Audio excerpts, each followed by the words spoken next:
السلام علیکم ورحمۃ اللہ وبرکاتہ۔ السلام علیکم کلاس، کیسے ہیں؟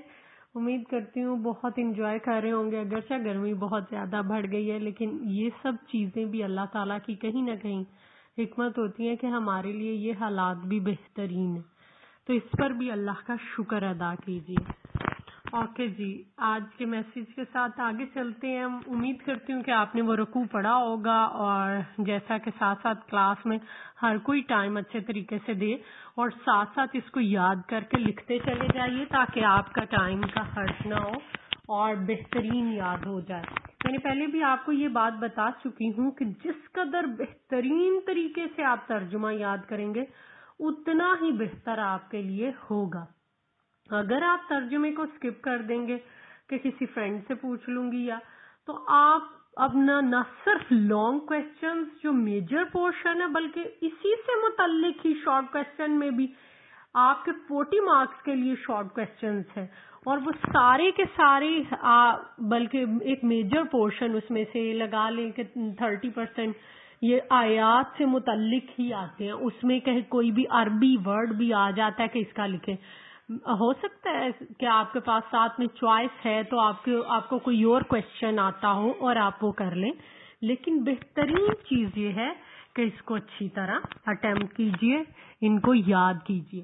میں نے آپ کو کل ایک بات بتائی تھی کہ ہر چیز کو خالصتاً اللہ کے لیے کریں، تو یہ جو کتاب ہے اس کو پڑھنے کے لیے جو وقت آپ نکال رہے ہیں اس کو خالصتاً اللہ کی رضا کے لیے کریں۔ دیکھیں ان سب وقت میں آپ کے ایگزامز تو ہونے ہی ہیں، جو بورڈ کا HSC نے اناؤنسمنٹ کی ہے کہ آپ کی جو تمام تر ہائر ایجوکیشنز کی کلاسز ہیں یونیورسٹی سے الحاق شدہ، ان کی تو پیپرز ہوں گے، اور آپ کے جب اناؤنس ہوں گے تو ظاہری سی بات ہے اپنے اپنے پیپر دے کے پروموٹ ہونا ہے۔ تو آپ بہترین چیز یہ ہے کہ آپ بھی ان لوگوں کی طرح نہ ہو جائیں جو کہ ہم نے لاسٹ ٹائم پڑھا کہ سب لوگوں کے سمجھتے تھے کہ یہ تو بے وقوف ہے۔ تو اصل میں ہر کام کو اللہ کے لیے کریں، اس کتاب کو پڑھنے میں بھی اللہ کی رضا کے لیے، اللہ کے دین کو سمجھنے کے لیے آپ کام کریں تاکہ اللہ تعالیٰ آپ کو اس کا ثواب دے، نہ کہ صرف ظاہری طور پر ایک کتاب کو ختم کرنے کے لیے اور ایک پیپر کو اٹیمپٹ کرنے کے لیے۔ اگر نیت یہ ہوگی تو پھر اس کا ثواب بھی نہیں ملے گا۔ تو جو چیزیں ہم نے پڑھی اس کو لے کر آگے چلتے ہیں، لیکن پہلے میں آپ کو رکوع نمبر 2 جو کل آیات پڑھی تھی ان کا بامحاورہ ترجمہ سناتی ہوں، اس کے بعد پھر اگلا لفظی ترجمہ اور پھر اس کے آگے چلیں گے۔ اعوذ باللہ من الشیطان الرجیم، بسم اللہ الرحمن الرحیم۔ اور لوگوں میں سے کچھ ایسے ہیں جو کہتے ہیں ہم ایمان لائے اللہ پر، وہ روز آخرت پر، حالانکہ وہ مومن نہیں ہیں۔ وہ دھوکہ بازی کر رہے ہیں اللہ سے اور ان لوگوں سے جو ایمان والے ہیں۔ دراصل وہ دھوکہ نہیں کر رہے مگر اپنے آپ سے، وہ شعور نہیں رکھتے۔ ان کے دلوں میں ایک بیماری ہے، اللہ نے ان کی بیماری کو بڑھا دیا اور ان کے لیے دردناک سزا ہے، اس لیے کہ وہ جھوٹ بولتے ہیں۔ جب کبھی ان سے کہا گیا کہ زمین میں فساد نہ کرو تو انہوں نے کہا ہم تو صرف اصلاح کرنے والے ہیں۔ خبردار، یہی مفسد ہے لیکن وہ شعور ہی نہیں رکھتے۔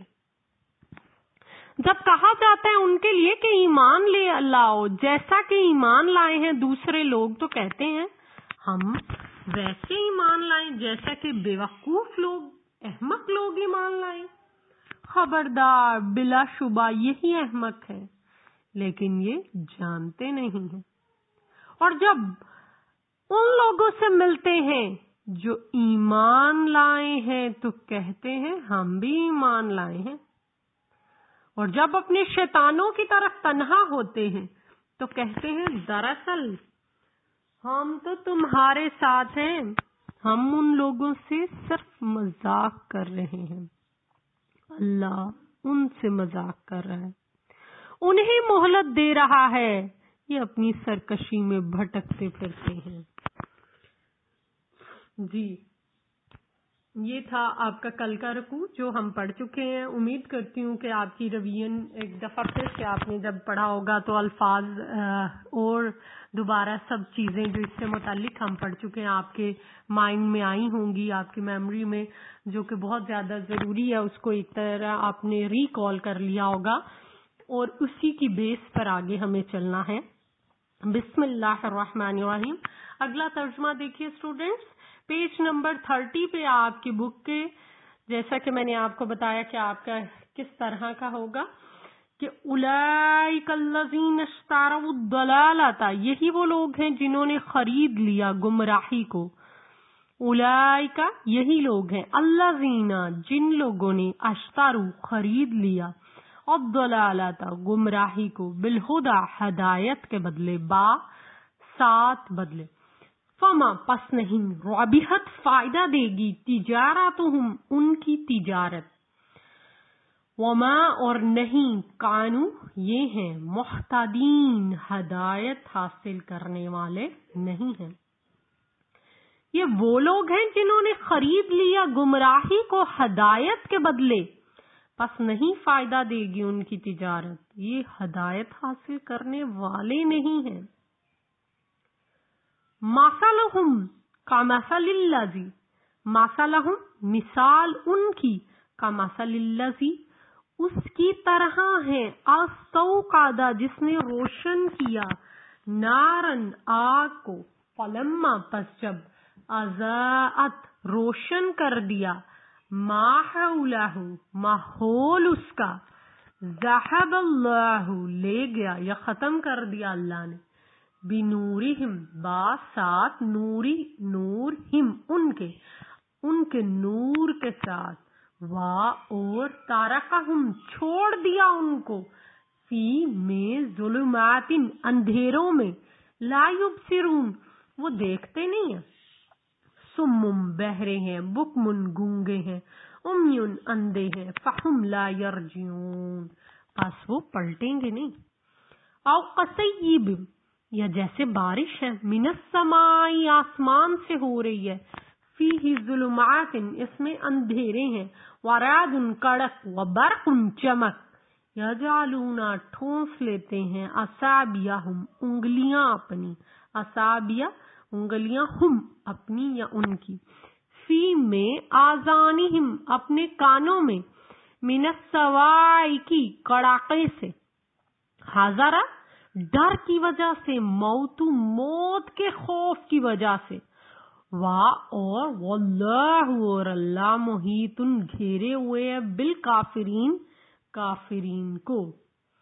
یقاد قریب ہے، برق بجلی، یخطف اچک لے جائے، ابصارہم ان کی آنکھیں، کلما جب اضاء چمکتی ہے ان کے لیے، مشو چلتے ہیں، فیہ اس میں، وَإِذَا اور اذا جب، اظلم اندھیرا چھا جاتا ہے، علیہم ان پر، قاموا کھڑے رہ جاتے ہیں.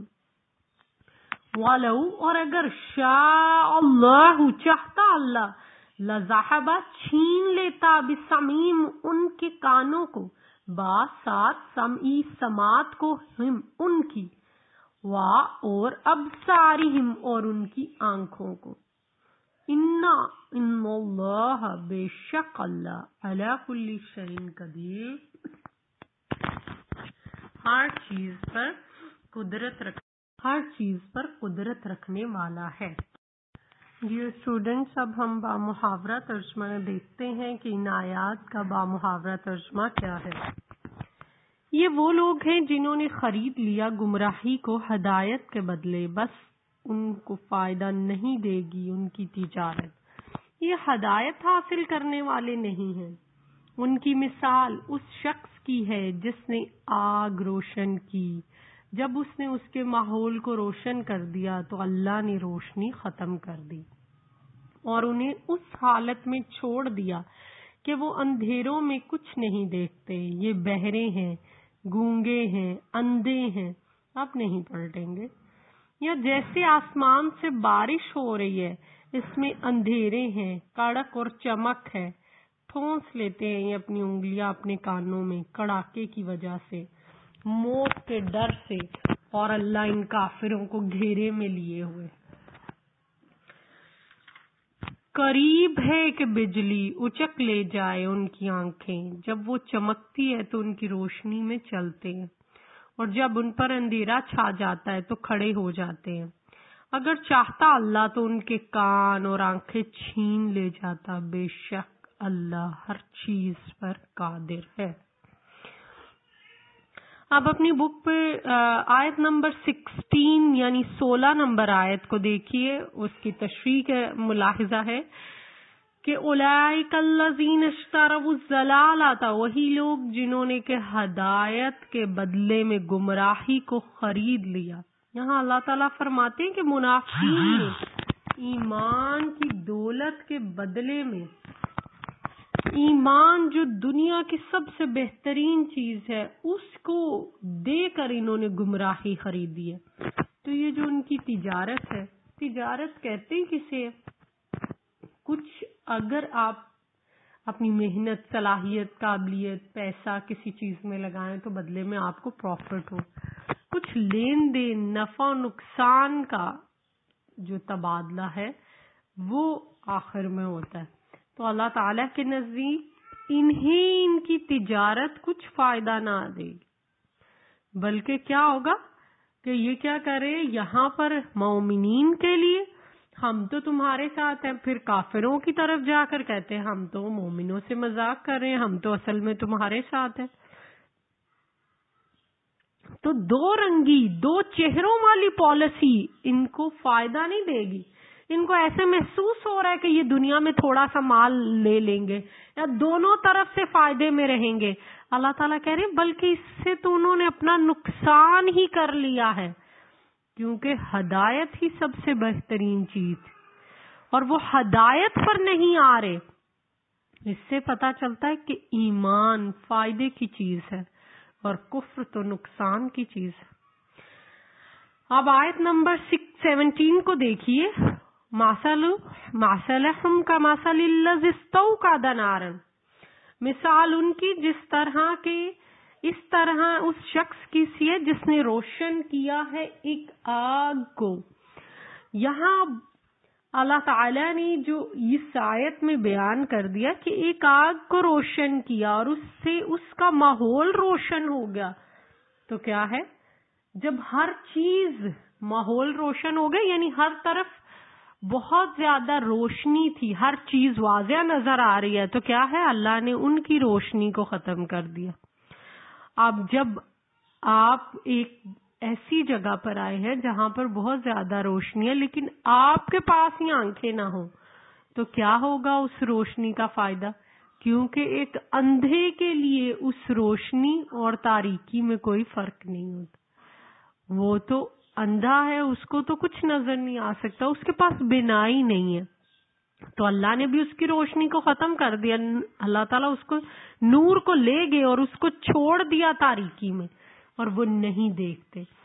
یہاں اللہ تعالیٰ اصل میں بتانا، یہ اللہ تعالیٰ فرماتے ہیں کہ جب منافقین ایمان اور اسلام کی باتوں کو دیکھتے ہیں تو ان کے دل میں ایمان کا خیال آتا ہے، جس کی وجہ سے ماحول روشن ہو گیا، یعنی ہر طرف اتنی اچھی روشنی، ہر چیز واضح نظر آ رہی ہے، لیکن کیا ہے کہ ان کے کفر کی وجہ سے، ان کی منافقت کی وجہ سے وہ تو خود اندھے بنے ہوئے ہیں، وہ کفر کی حالت میں ڈٹے ہوئے ہیں اور ایمان کی روشنی وہ نہیں چاہتے، تو اللہ پھر سزا کے طور پر ان کے نور کو، ان کے ایمان کی روشنی کو ان سے واپس لے لیتا ہے۔ اور اس طرح بار بار ہوتا ہے، ایمان اور کفر کے درمیان وہ ڈاواں ڈول رہتے ہیں اور کفر کے اندھیروں میں پھر وہ کچھ نہیں دیکھ پاتے۔ پھر فرما دیا گیا سم بکم عمی فہم لا یرجعون۔ اللہ تعالیٰ یہاں منافقین کی حالت بیان کرتے ہوئے قرآن پاک میں مختلف جگہ پر ان کو کہا گیا، لیکن یہاں بہرے، گونگے اور اندھے جو قرار دیے گئے اس وجہ سے کہ وہ ایمان کی باتوں کو سنتے ہی نہیں۔ گونگے اس لیے کہ ایمان کا دل سے اقرار نہیں کرتے، اندھے اس لیے کہ وہ ایمان کی حقیقت کو نہیں دیکھ پاتے۔ تو اللہ تعالیٰ نے یہاں ان کو اس طرح قرار دیا۔ پھر بڑی پیاری ایک مثال کے ذریعے سمجھایا، او کسیب۔ اگلی آیت 19 کو دیکھیے، یا جیسے آسمان سے بارش ہو رہی ہے، اس میں اندھیرے ہیں، کڑک اور چمک، تو ٹھونس لیتے ہیں اپنی انگلیاں اپنے کانوں میں کڑاکے کی وجہ سے، موت کے ڈر سے۔ اللہ ان کافروں کو گھیرے ہوئے۔ یہاں جو پہلی مثال پیش کی گئی بارش کی، تو یہ سورۃ بقرہ میں بتایا ہی گیا ہے کہ منافقین کی حالت بہت زیادہ گہری ہے۔ اس کو سمجھنے کے لیے آپ مثال لیں کہ کوئی شخص ایسی بارش میں کھڑا ہے جس میں اندھیرا ہے، گرج، چمک، بجلی، اتنا خوفناک سما ہے کہ اسے موت کا خوف آتا ہے، اور اس خوف سے وہ اپنے کانوں میں انگلیاں دے رہے۔ اسی طرح منافقین حق کی باتوں کو سننے اور ایمان لانے کی بجائے اپنی انگلیاں اپنے کانوں میں ڈال لیتے ہیں تاکہ ایمان کی باتیں سننے سے بچتے رہیں۔ یہ تفسیر حقانی میں پیج نمبر 88 پر درج ہے، یعنی تفسیر کی وضاحت کی گئی ہے یہاں، تو اس کو آپ اسی طرح کوٹ کریں گے۔ جو کوٹیشن ہوتی ہے آپ اس کو کبھی بھی ایسے نہیں کرتے کہ اس کو توڑ دے، کوشش کریں کہ جو آپ نے کوٹیشنز تفسیر سے کسی اور جگہ سے یا کوئی بھی آپ اگر ریفرنس دے رہے ہیں تو اس کو ٹو دا پوائنٹ لے کر چلیں۔ یہاں بارش سے مراد یہ بھی ہے کہ صحابہ کی کامیابیاں بھی ہیں، اندھیرے اور کڑک سے مراد مسلمانوں کی مشکلات ہیں۔ مسلمان مصائب اور مشکلات کے بعد جب فتوحات حاصل کر رہے تھے تو اس پر منافقین دل ہی دل میں کڑتے تھے۔ اب 20 آیت اس رکوع کی آخری جو حصہ ہے اس کی طرف چلتے ہیں۔ قریب ہے کہ بجلی اچک لے جائے گی ان کی آنکھیں، جب وہ چمکتی ہے تو ان کی روشنی میں چلتے ہیں، جب وہ اندھیرا چھا جاتا ہے تو کھڑے رہ جاتے ہیں۔ اگر اللہ چاہتا تو اللہ ان کے کان آنکھیں چھین لیتا، بے شک اللہ ہر چیز پر قادر ہے۔ اب منافقین کے دل کی کیفیت کو قرآن میں بجلی کی مثال سے واضح کیا گیا ہے۔ جب اندھیری رات میں کوئی شخص چل رہا ہوتا ہے تو اندھیرے کی وجہ سے وہ رک جاتا ہے، پھر بجلی کی چمک پیدا ہو، تھوڑی سی روشنی آئے، تھوڑا سا راستہ چلتا ہے، مگر جلد ہی اندھیرا چھا جائے تو وہ پھر رک جاتا ہے۔ منافقین بھی اسی طرح، جب ایمان کی باتیں سنتے ہیں تو ان کے دلوں میں ایمان کی روشنی تھوڑی دیر کے لیے داخل ہوتی ہے، لیکن جیسے ہی وہ روشنی ختم غائب ہوتی ہے وہ پھر کفر پر ڈٹ جاتے ہیں۔ اس بات کا امکان ہے کہ بجلی ان کی آنکھوں کو ہی اندھا کر دے گی اور مستقل طور پر وہ کفر کی حالت میں رہیں گے، کیونکہ اللہ تو ایسا کرنے پر قادر ہے۔ اسٹوڈنٹس، میں امید کرتی ہوں آپ کو اس کے تمام تر چیزوں کی آیات کی سمجھ لگی ہوگی۔ 20 آیات تک ابھی ہم نے جو سارا پڑھا ہے، ساتھ ساتھ اگر آپ کو سمجھ نہیں لگی تو آپ مجھ سے کمنٹس کسی طرح بھی آپ رابطہ کر کے مجھ سے پوچھ سکتے ہیں، اور بہترین چیز یہ ہے کہ آیات کو یاد کر کے ان کے ترجمے کو فوراً لکھا جائے، اور چھوٹے چھوٹے الفاظ آپ کو ساتھ ساتھ بتا رہے ہیں کہ یہ کس طرح ہے۔ انشاءاللہ پھر آگے چلیں گے، اور امید کرتی ہوں کہ آپ اپنی دعاؤں میں یاد رکھیں گے۔ السلام علیکم ورحمۃ اللہ وبرکاتہ۔ اور کوشش کریں اس وقت میں جو آپ کے پاس میسر ہے، آپ جب بھی ٹائم ملے آپ تھوڑا سا ذکر کرتے رہے، کوئی سی بھی آج کے لیے درود شریف اللہم صلی علی محمد، اس کو اپنی پورے دن میں پڑھنے کی کوشش کیجیے۔ وآخر دعوانا الحمدللہ رب العالمین۔